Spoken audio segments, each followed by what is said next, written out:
எந்த நிலையிலும் தொழுகையை விட்டு விடாதீர்கள், எந்த நிலையிலும் தொழுகையை விட்டு விடாதீர்கள். ஃபஜ்ருடைய தொழுகை உங்களுக்கு சான்று பகரும்.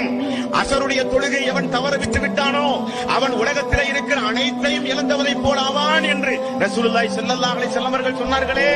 இறை இல்லங்களின் மூலம் ஒவ்வொரு நேரமும் ஒவ்வொரு வக்துக்கும் ஹய்யாலஸ் ஸலா தொழுகையின் பக்கம் வாருங்கள், ஹய்யாலல் ஃபலா வெற்றியின் பக்கம் வாருங்கள் என்று அழைப்பு காதில் விழுந்த பொழுது கூட ஜமாத்தோடு சேர்ந்து ஓடோடி வந்து தொழுது தீமைகள் எல்லாம் அழிக்கப்பட்டு பரிசுத்தவானாக மறுமை நாளில் இந்த துனியாவில் மரணிப்பதற்கு பகரமாக தொழுகையை புறக்கணித்து வாழ்ந்தானே அவனுக்கல்ல சொர்க்கம்.